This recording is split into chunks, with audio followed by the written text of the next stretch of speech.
Talk about a ton of information coming out in a very short amount of time. We've got Davos going on this week within the World Economic Forum. We're going to be going over Casper. We're going to be going over Hedera, XRPL, just tons and tons to get into. First and foremost, Three Arrows has returned to save crypto. Here's its pitch deck.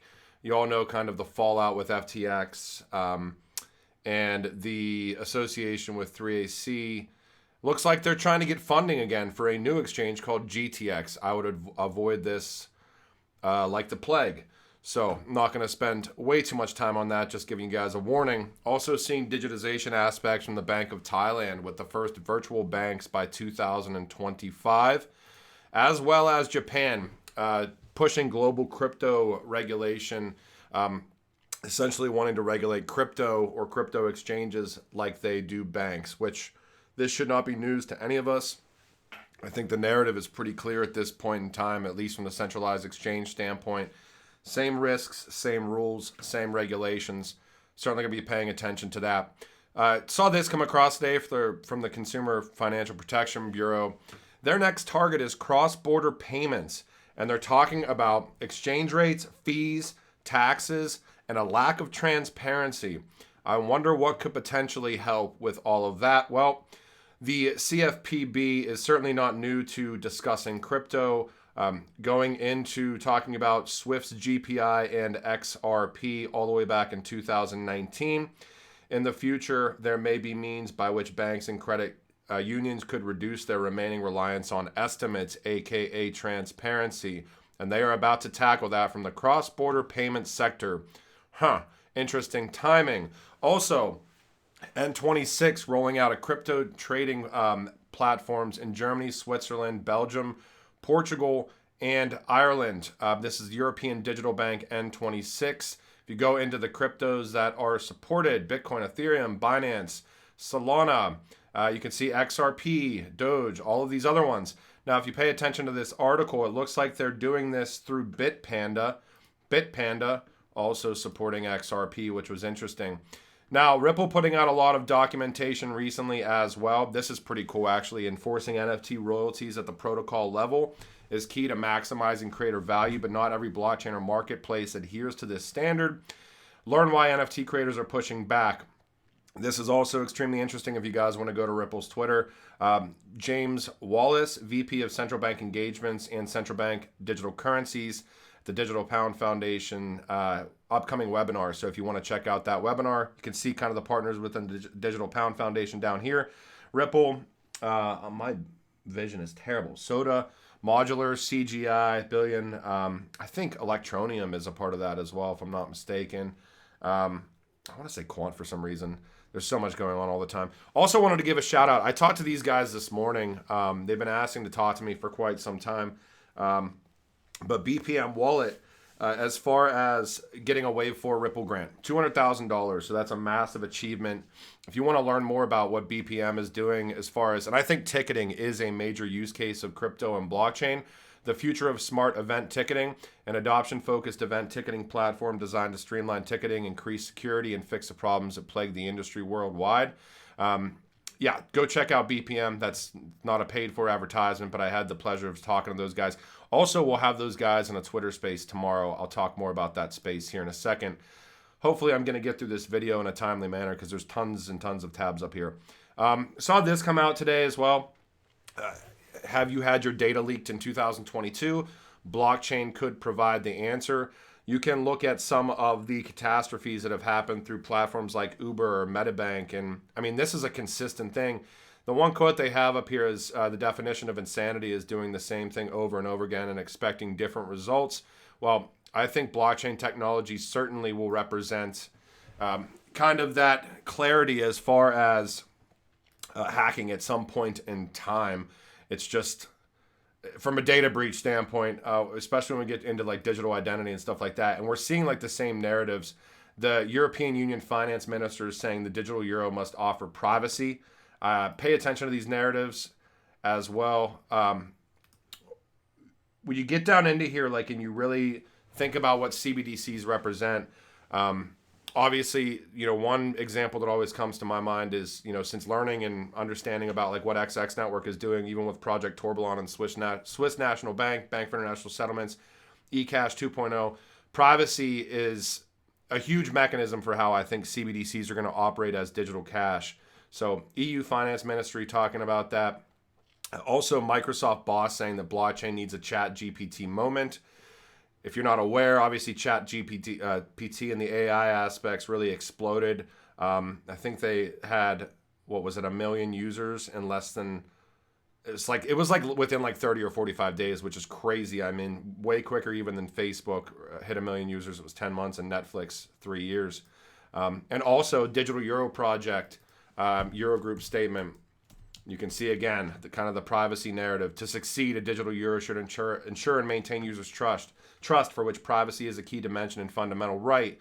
Again, a high level privacy. If you haven't checked out XX Network, Haven, which is kind of that quantum encryption, secure, as well as kind of mixnet from a metadata shredding aspect. I mean, I'll play this quick video for you guys, and then we'll get into some Casper stuff as well here.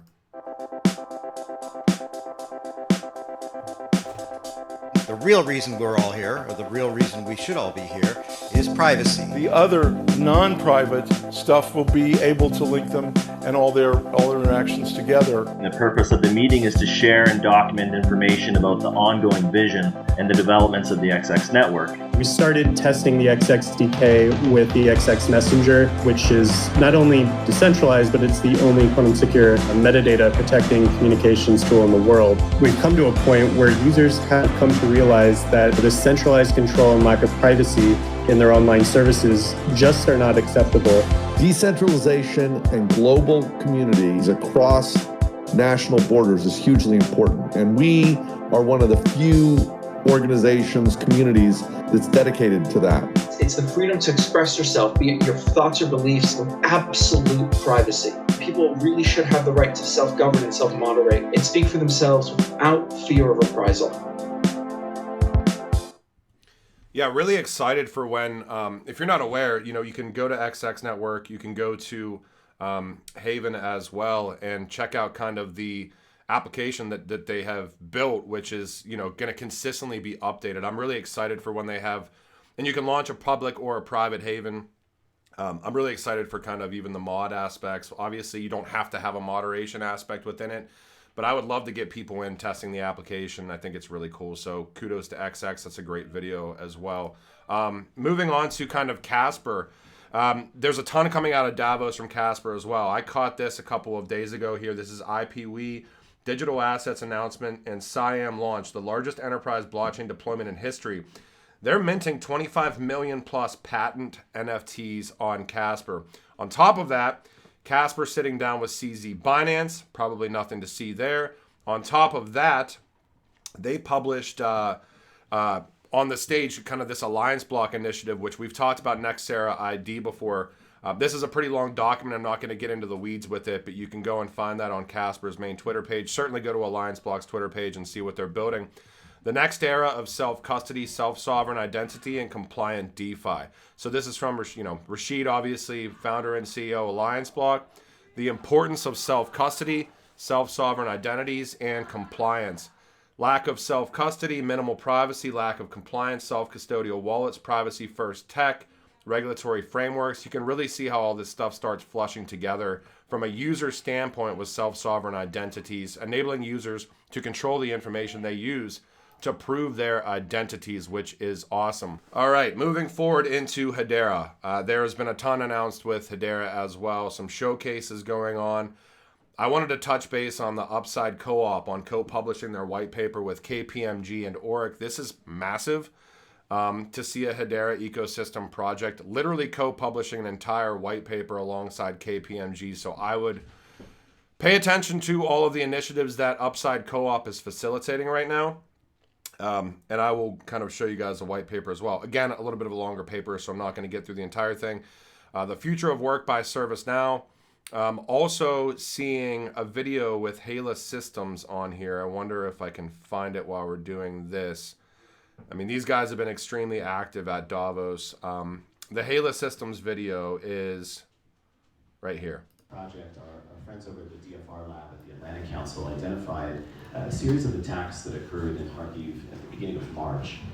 This is, for those of you who don't know... I should say, obviously, this is utilizing the Hedera Consensus Service, so like an early warning system, literally Mapbox satellite aspects. If you're not aware with HALA, you can go check out that video. HALA Systems developing advanced solutions for civilian and asset protection before, during, and after conflict. And we just saw a massive bump in real TPS, or transactions per second, on the Hedera network with, I don't think it's been officially announced, but Atman.io going live, which I've talked about before. This is PiFi raising $4.6 million, launching Upside Co-op, and co-publishing a white paper on regulatory clarity in Web3. I am going to actually read this entire thing here. It's not way too long, but it's 10 pages, co-authored with KPMG again. But if you look at, they're talking about the SEC consistently declining to classify cooperative memberships as securities, enabling cooperatives to distribute ownership to users quickly and easily, while also offering important protection to their members. This might be, I mean, God, I don't know if I want to say it, but like this might be like the, if you're aware with like past precedents and stuff with DAOs, there's a lot of classification on, that is a little bit scary as far as securities are concerned. I don't know if anybody else has really thought about going with the cooperative model here, but they might have solved the issue for community governance and participation here with something like this. And if you look at the authors who are in here, you can see from Oric, you can see from Upside Cooperative, and you can see from KPMG. So the leader from the Digital Asset Group and senior partner at Asset Management Tax at KPMG, leader of Cooperative Tax, managing director, strategic corporate tax at KPMG, and financial services director, strategic corporate tax at KPMG. Those are some pretty damn heavy hitters co-authoring a white paper with a project that is, it's awesome to see on Hedera. So I did want to say also, if you guys aren't subscribed to the Lighthouse, I did an interview with these guys, probably a month ago. We published a couple of these aspects right here. 2 parts. It's like 43 minutes long. If you want to learn more about them, you can go and follow and subscribe to the Lighthouse. Would love to get us up to 1,000 subs. On top of all of that with Hedera, you have BitBoy doing an interview with Lehman Baird that just released like 25 minutes ago at the time of me making this video. So that's 30 minutes long. Just to state, we do have some Hedera contributors on our Twitter space tomorrow. We have BitBoy on tomorrow, so definitely going to ask him about his meeting with Lehman. I'm really excited to get Mickey B. Fresh and Community Flare on, talking about all of the Flare aspects, talking about FIP 1 or Flare Improvement Proposal 1 with kind of the distribution aspects as far as the airdrop is concerned, which I'm sure a lot of people are going to be interested in hearing about. We also have DAG, Enter the Void NFT. BPM Wallet is going to be on too from the XRPL. So really try to do these things in a really cross-chain standpoint. And then last but not least, at the back end of all of that, if you guys didn't know, we've launched a guide to Series 65, an entire course or lesson aspect from a month-to-month basis that really is going to empower kind of the next financially, I would say, knowledgeable individuals that could potentially be sponsored by one of the 15,000 registered investment advisory firms in the United States, that thus becoming a financial advisor. If you do get sponsored, you do become an accredited investor as well without all of the financial means that are normally necessary. This isn't a get-rich-quick scheme. This is free for the community, and we actually have over 1,000 people signed up right now. Our first Twitter space is going to be on the Saturday, January 21st at 11 a.m. If you want to learn more, you can always go to lighthouse.genfinity.io and sign up as well. I hope you guys enjoyed this video. I mean, there has been so much news that has been coming out over the past couple of days. Would love for you guys to sub to the Lighthouse too. I've been doing so many interviews, and sometimes with these announcements, you get little tidbits that we've already talked about like a month prior to. So definitely trying to nail out as many interviews as we possibly can. Had the pleasure of meeting with BPM today also, so congrats on the Wave 4 grant. $200,000, a lot. From I think that's the maximum amount for the grant, actually. So kudos to BPM Wallet from the XRPL as well. And Yeah, BitBoy doing a video with Lehman Baird. You got Frecky, who's like an OG within the Hedera community. He's been in the XRP community for a long time as well, saying, I love being in early before 1.5 million followers, ... Certainly agree with that. So it's nice to see Hedera not only gaining traffic from like bigger named accounts and stuff like that, because to me, the enterprise aspects are going to prove the network out at some point anyways, and the community is proving the network out as well. But it'll just be interesting to watch how this all shakes out over this next cycle. Obviously not financial advice. I have my opinions, and you should make your own. So I will talk to you guys when I talk to you. Thanks. Bye.